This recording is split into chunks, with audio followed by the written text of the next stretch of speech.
Hello, everybody. I know it's been a minute. I'm glad to be back. I had the flu for the past 2 weeks and feeling constantly drunk and out of it for like 2 weeks is fun. And then after a while, you get to a point where you're like, hey, I need to get things done. So if you could just cooperate, body, we could get back to work. But whatever. Um, don't mind my dogs. They like to always make sounds when I'm recording videos. So I just thought I would talk about some common mistakes. A lot of people ask me about like why people don't stay on their site.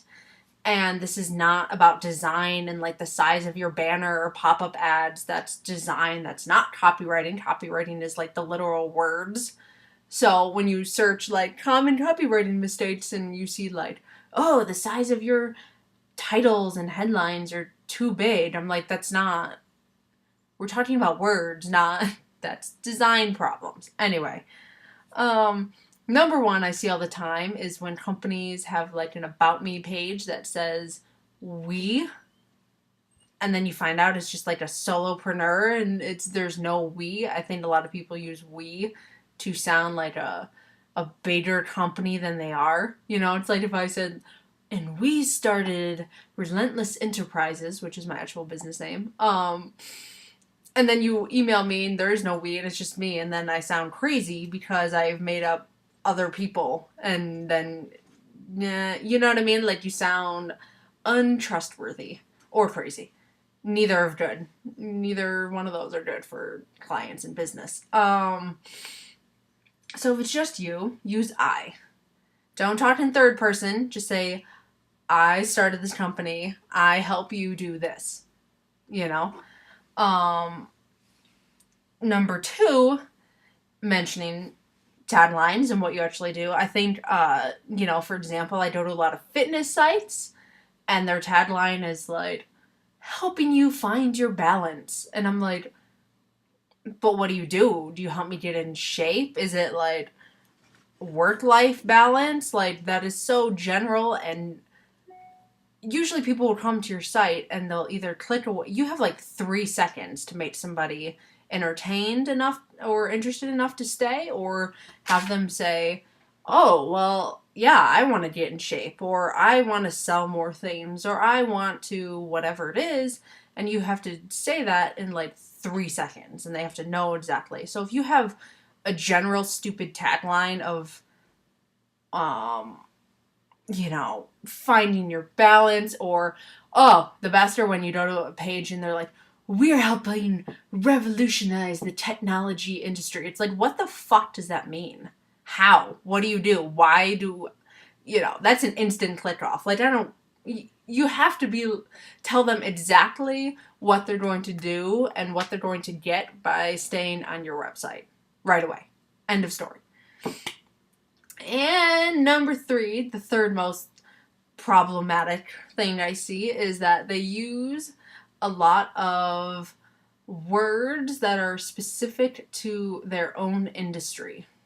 So as a copywriter, you're not going to go to my page and I'm not going to talk about like similes and metaphors and like conversion rates, and because nobody cares. Like the words that my target market uses is, I want to sell blank, service, product, whatever. And, or whatever it is, or, I like to write for fitness companies, and I'm not going to talk about the IT band and the fascia and like, like the muscles. I'm going to call it like your bicep. That's not the technical science name of your bicep, but that's what the standard human being knows this part of your arm as. End of story. So look at your website, and if you're going to use words that, here's my test that I always like to give to them, right? Is like, if your grandma was reading your site, and this is like if you don't have a super specific industry, like if you're an app developer who like helps other app developers, then like totally use your language because they understand that language. But for the most part, we're trying to sell to like average people who may need our services, who aren't in our industry. You know, you're trying to sell to someone outside of your industry. So if your grandma goes to your site and cannot understand what you're selling, you probably need to change it a little bit. You know, if she reads through and she's like, what is that, and what is that, and I don't understand this, then change it up, make it simple. I think a lot of people try and make things complicated when they don't have to be. You know, going back to that other example, you know, like saying helping you find your balance is cool, and I think, you know, people try and use like trendy words to sound hip and awesome, but if you just say like helping you gain muscle, more people are going to stay, because they'll either go and be like, no, my goal is lose weight, not my site, or they'll be like, holy crap, I really need to gain muscle, so I'm going to stay on the site and see what this person has to say. End of story. Make it simple. Don't make it complicated, and you will probably have much better results. That's it. Ask any questions below. I also have links and stuff all below. I'm getting used to this YouTube thing and like typing down when there's like nothing there while I'm filming, and the internet. Oh, the joys, right? All right. Have a good day, y'all. Oh, wow. I'm not Southern. Oh, I just yelled, y'all. All right, whatever. Good one. Good one. Wow. Bye. Oh, the flu.